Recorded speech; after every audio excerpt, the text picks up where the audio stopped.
Beneficiaries can remain in their homes for telehealth visits. Telehealth visits can occur via smartphone, and they can also occur from via your computer, laptop, iPad, or Surface. These telehealth services are not limited to COVID-19 related services. They also can include regular office visits, mental health counseling, and preventive health screenings. Telehealth and related services includes communicating with your doctors or other certain practitioners without the necessity to go into their office or meet them in person.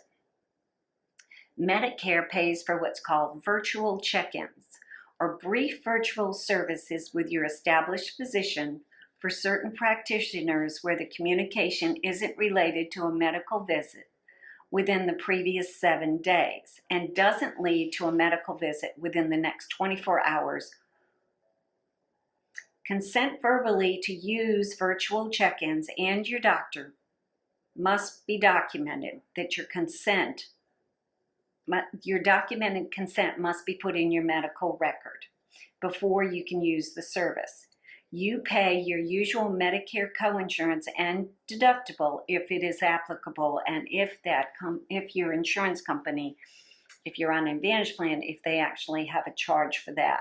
In some cases, they're waiving that charge. You will need to consent verbally to using a virtual check-in with your doctor. And again, that must be you that makes that initial contact, and you must be the one that agrees to it, and then they will have a consent in your medical records documenting that you agreed to that. So there's telehealth and patient portals. The Office of the Inspector General of Health and Human Services providing flexibility for providers to reduce or waive cost sharing for telehealth visits during this epidemic. Medicare Advantage plans have flexibility to waive certain requirements with regard to coverage and cost sharing in the case of a disaster such as the COVID-19 outbreak. In response to the coronavirus pandemic, CMS, the Center for Medicare and Medicaid Services, has advised plans, that's Advantage plans, that they may waive or reduce cost sharing for telehealth, as long as this uniformity is for all similar situations for all enrollees. So what are telehealth services? Well, Medicare telehealth has 3 types. There's Medicare telehealth visits. This is a visit with your healthcare provider that uses telecommunication systems between the provider and you. The waiver allows for this to be used with either new or established patients. Virtual check-ins. This is a brief 5 to 10 minute chat with your healthcare professional, and it can decide whether you need an office visit or other services may be needed. I'll give you an example in a minute. A remote evaluation is recorded by a video or images submitted by the established patient. And this is virtual check-ins are only for established patients.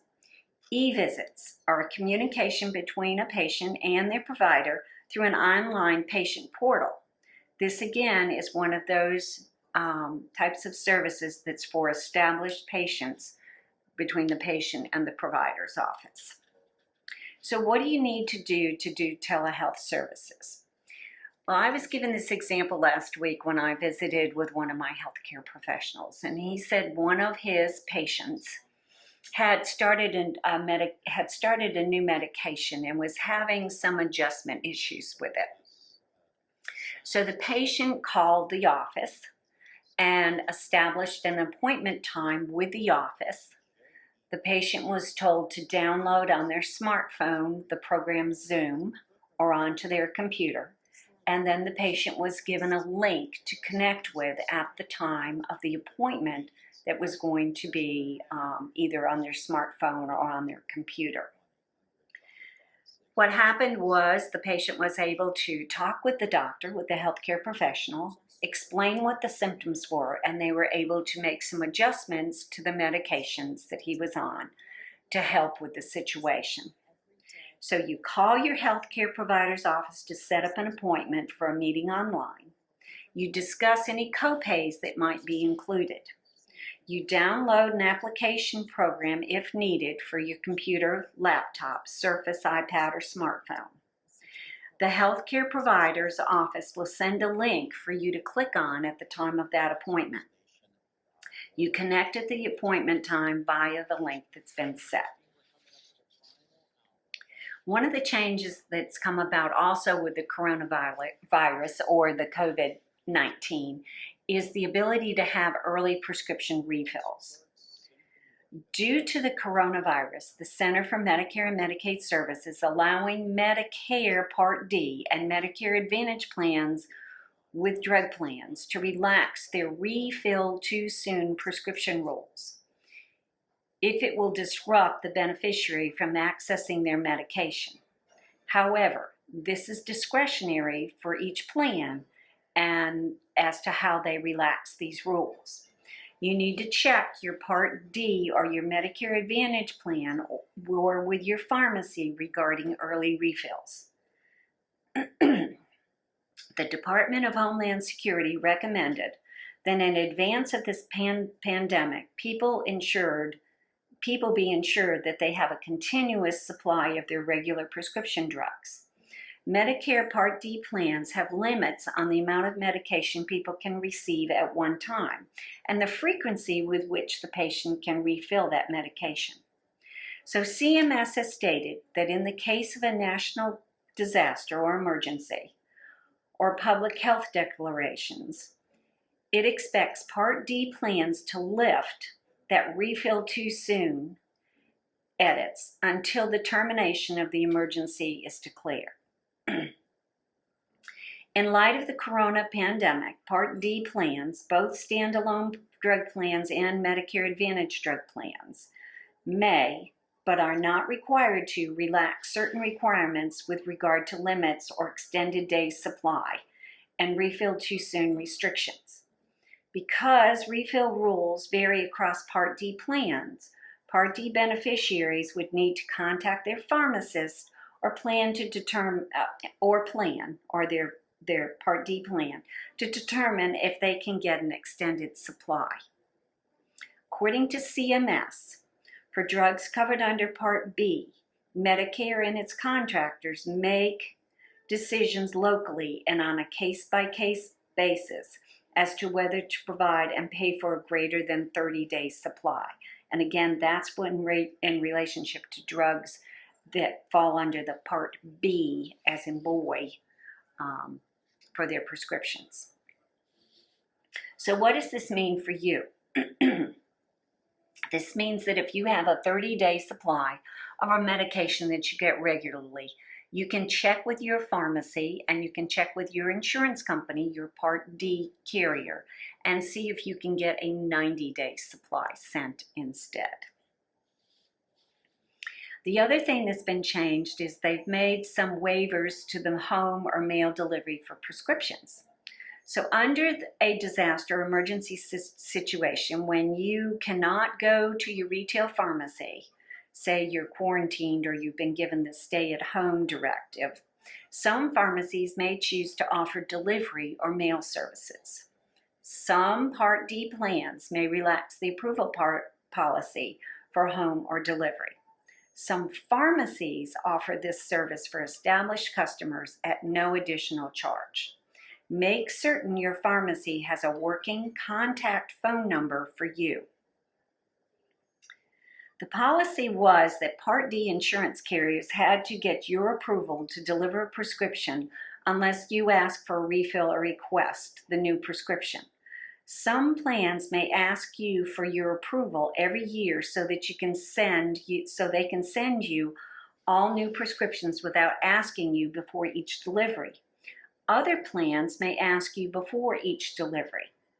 Under the emergency or disaster situation, Part D insurance carriers are permitted to voluntarily relax any plan-imposed policies that may discourage certain methods of delivery, such as home delivery, for retail pharmacies that choose to offer these delivery services in these instances.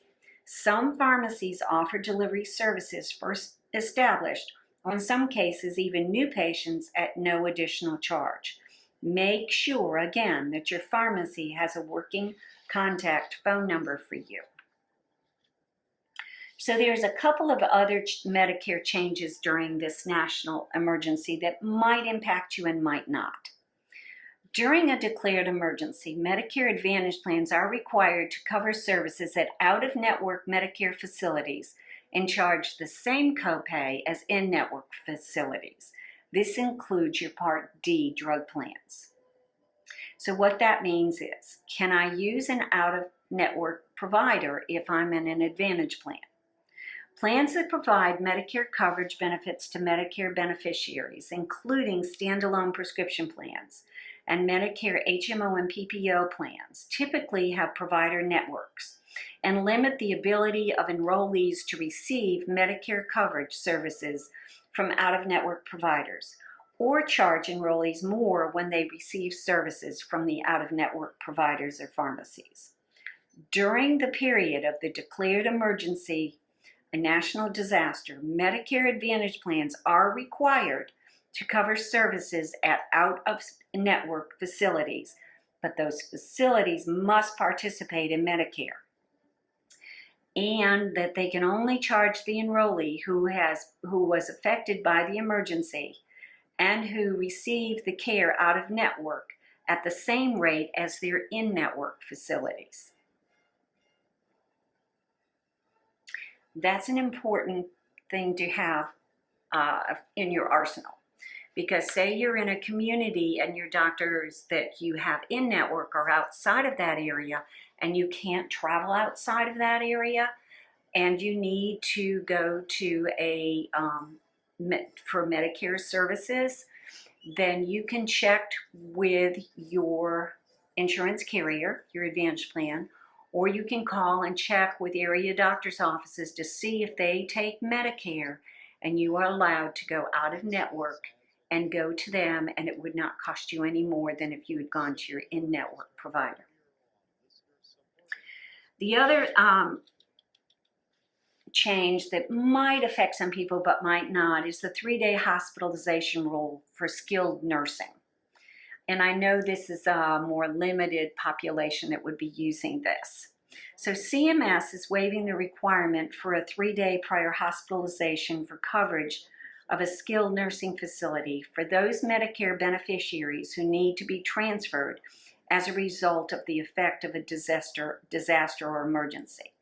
For beneficiaries who may have recently exhausted their skilled nursing facility benefit, the waiver from CMS authorizes renewed skilled nursing facility coverage without first having to start a new benefit period.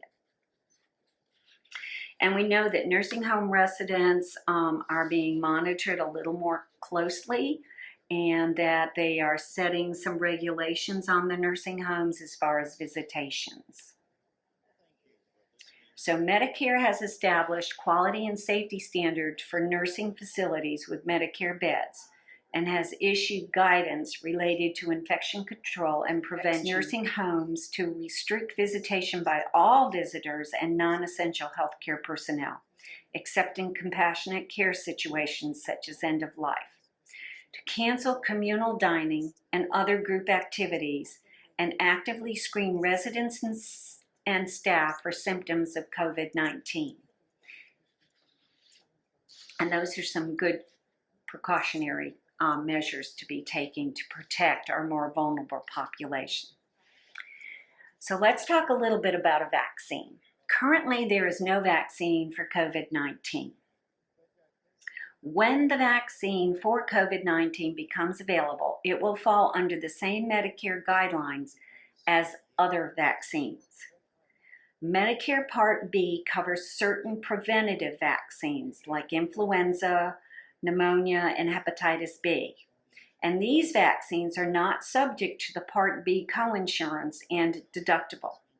Medicare Part B also covers vaccines related to medically necessary treatment.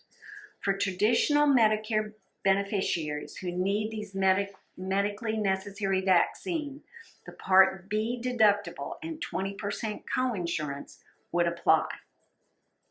Medicare Part D covers any vaccine that is not available for payments.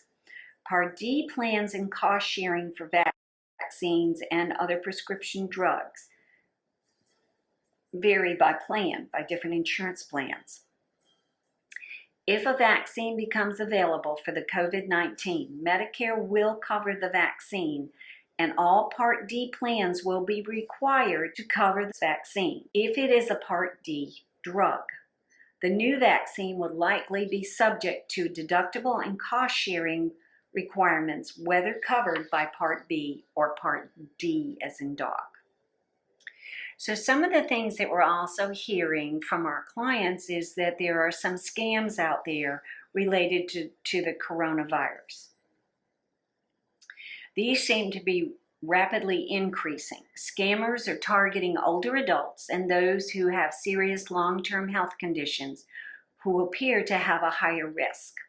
Fraudsters are attempting to bill Medicare for the sham test or treatments related to the coronavirus.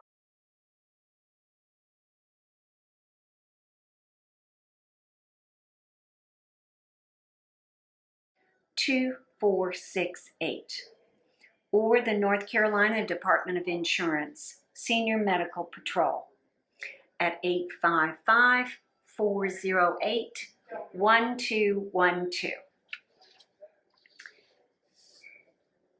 Be on the lookout for scams that could arise from the coronavirus pandemic.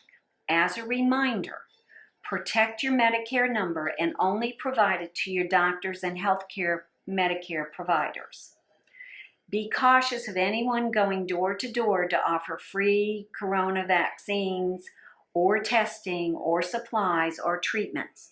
There is no such thing. Don't fall for scarce tactics or time-sensitive offers. In other words, people should not be going knocking door to door and providing you with any type of service in regard to your Medicare. So what to do to stop COVID-19 fraud? If you suspect it, please call the Senior Medical Patrol. Protect your Medicare number and provide it to your doctors and Medicare providers only. And make sure that when you're purchasing medical supplies from unverified, that you are not purchasing medical supplies from unverified sources, including online ads and email and phone solicitations. Don't click on computer links from sources you don't know. Make sure the anti-malware, and antivirus software on your computer are up to date. So for SHIP Medicare support, we have the North Carolina Department of Insurance at 855-408-1212. The Northern Wake Senior Center is here where I am recording from for you